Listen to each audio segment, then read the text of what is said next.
A paz de Cristo a todos, eu sou o pastor Denival Silva e hoje nós vamos falar um pouco sobre soteriologia ou a doutrina da salvação. Se gostar, curta e compartilhe para que mais pessoas tenham acesso a esse conteúdo. Você pode também se inscrever no nosso canal no YouTube, Facebook, Instagram e também conhecer o nosso site, que é atualizado semanalmente com estudos teológicos, louvores, mensagens e filosofia de vida, onde trago conteúdos de edificação e fé. A palavra soteriologia deriva-se do grego sotéria e logos, salvação e doutrina ou estudo, sendo assim o estudo da salvação de Deus, neste caso aqui, o de Deus através de Jesus Cristo, seu Filho, para toda a humanidade. É importante entender que o plano da salvação de Deus visa alcançar toda a humanidade.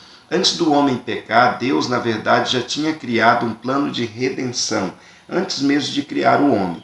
Por isso a Bíblia diz, como também nos elegeu nele antes da fundação do mundo para que fôssemos santos e irrepreensíveis diante dele em amor. Efésios 1:4. Sobre essa eleição, ela não é contraditória à doutrina do livre-arbítrio, pois diz respeito à eleição de Deus ao homem antes da fundação do mundo, mostrando que Deus já sabia da queda e assim elegeu seus santos por meio do sacrifício de seu Filho. Todos que recebem a Jesus Cristo como Salvador, todos que creem em seu nome, todos que honram o Filho no Pai, recebem o poder de serem feitos filhos de Deus e têm a oportunidade da salvação que foi predestinada à humanidade por meio de Cristo Jesus. Porém, crer é a condição de ser salvo. Se o amor de Deus é incondicional, a salvação está condicionada aos que creem em Jesus Cristo, Filho de Deus. A Bíblia diz, veio para que era seus e os seus não os receberam, mas a todos quanto receberam, deu-lhes o poder de serem feitos filhos de Deus, aos que creem no seu nome. João 1, do 11 ao 12. E também diz, e disse-lhes, ide por todo o mundo, pregai o evangelho a toda criatura. Quem crer e for batizado será salvo, mas quem não crer será condenado. Marcos 16, do 15 ao 16.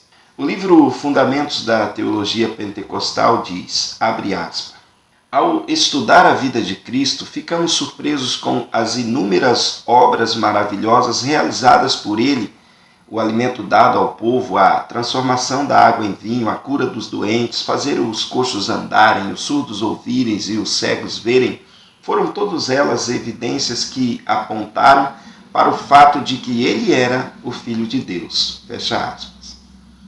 A providência de Deus ao homem, enviando seu Filho para morrer na cruz, foi o gesto mais lindo de amor de Deus Pai a nós. Mas além de morrer na cruz, Cristo veio trazer libertação aos cativos aprisionados pelo mundo, pelo pecado e pelo diabo. É muito importante entendermos que Jesus não veio somente morrer porque o homem pecou, como que se Deus fosse o culpado por ter sido ele o criador do homem e estivesse assumindo assim o erro.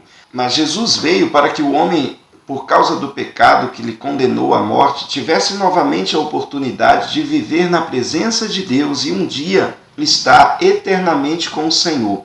Isso mostra o grande amor de Deus e o seu perdão ao homem, a redenção que veio através de Cristo. Porém, somente o Criador poderia livrar o homem da morte eterna e para isso era necessário passar pela morte. Para levar o pecado de toda a humanidade em seus ombros, o Senhor Jesus deveria suportar a consequência do erro, a morte. Porque o salário do pecado é a morte, mas o dom gratuito de Deus é a vida eterna por Cristo Jesus, nosso Senhor. Romanos 6, 23. O sacrifício vicário. Vicário significa que substitui outra coisa ou pessoa. É de suma importância entendermos também que a morte de Cristo na cruz era necessária para que o homem tivesse a redenção. Cristo morreu em nosso favor. E isso mostra um Deus benevolente e não autoritário. Sendo Deus o Supremo, ele poderia dizer, eu perdoo o homem e pronto. Mas se fizesse isso, Deus estaria indo contra a sua própria palavra, privando o homem da consequência da separação de Deus pela sua livre escolha de desobediência. Deus então decide sofrer o castigo para dar a oportunidade ao homem de um dia estar novamente com ele. É claro, para todos aqueles que aceitarem a Jesus como seu Salvador, aceitando assim o seu sacrifício na cruz. Mas Deus, sendo Espírito, não morre. Por conta disso, ele se esvaziou e tomou a forma de homem. Isso mesmo, Deus não somente sofreu o sacrifício daquela cruz, mas ele se humilhou quando, sendo Deus, se fez homem. E mais do que isto, ele venceu as tentações, as cobiças da carne e foi fiel até a morte. Sobre isso a Bíblia diz: mas esvaziou-se a si mesmo, tomando a forma de servo e fazendo-se semelhante aos homens, e achado na forma de homem, humilhou-se a si mesmo, sendo obediente até a morte e morte de cruz. Filipenses 2, do 7 ao 8. O escritor de Hebreus nos fala sobre a importância do sacrifício de Cristo, o sacrifício único e eficaz, o qual trouxe a redenção e a oportunidade de estarmos com o Senhor novamente, para morar com Deus para toda a eternidade, estarmos na presença dele. Tal sacrifício foi feito de uma vez por todas. Sendo assim, a salvação não é vendida ou comprada. O homem só pode alcançar a redenção através do sacrifício de Jesus Cristo. Por isso a Bíblia diz: porque é impossível que o sangue dos touros ou de bodes tire os pecados. Hebreus 10, 4. Sobre a redenção, durante todo o curso da Bíblia, podemos ver um Deus que ama o homem e tem para com ele um plano de redenção para que este seja salvo. Enquanto as demais religiões se baseiam nos ensinos de grandeza na vida de seus fundadores, o cristianismo se difere e mostra um Deus criador do homem e que veio morrer pela humanidade para que esta possa ser salva. Salvação que não vem por meio de obras para que ninguém se glorie, mas pela graça, pelo favor imerecido que ele nos ofereceu, dando a sua vida pela nossa, quando nós não tínhamos mais saída. Porque pela graça sois salvos, por meio da fé, e isto não vem de vós, é dom de Deus. Efésios 2, 8. Podemos ver no livro de Gênesis que quando Adão pecou e se escondeu, Deus foi procurá-lo mostrando o seu amor.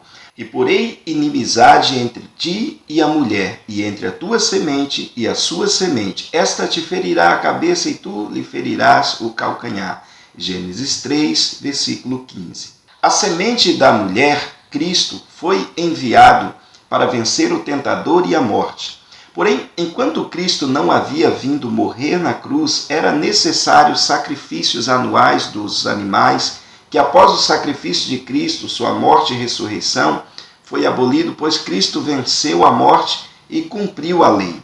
Jesus morreu pelos nossos pecados para alcançarmos salvação. De certa forma, o homem continua passando pela morte até a volta de Cristo, mas aqueles que aceitarem o seu sacrifício e creem em seu nome serão salvos e livres da segunda morte, a morte eterna, e assim terão vida para sempre. É importante ressaltar que, é claro que os judeus não acreditam que os sacrifícios anuais pararam por conta da vinda de Cristo Jesus. Este é o nosso entendimento bíblico como cristãos. Para eles, os sacrifícios pararam porque o templo foi destruído, no ano 70 da era cristã, com a ida do Império Romano através do general Tito, que destruiu toda a cidade de Jerusalém. Sem templo não há lugar para eles oferecerem sacrifício, o qual eles aguardam a construção do terceiro templo para assim procederem. E nós cristãos temos o entendimento que isso tem a ver com a vinda do anticristo. Mas isso é assunto para a escatologia, para um outro vídeo. Sobre o assunto da morte eterna e salvação, qual estamos estudando, a Bíblia diz: e por isso é mediador de um novo testamento, para que, intervindo a morte para a remissão das transgressões que havia debaixo do primeiro testamento, os chamados recebam a promessa da herança eterna. Hebreus 9:15. A morte de Cristo é propiciatória. A propiciação afasta a ira mediante o sacrifício de Cristo, que se entregou por nós para que tenhamos a oportunidade de uma nova vida com Ele na eternidade. Esse privilégio está disponível a todos aqueles que creem. Por hoje é isso, Que Deus te abençoe, acione os sinos das notificações para ficar por dentro dos próximos vídeos e fica na paz de Cristo.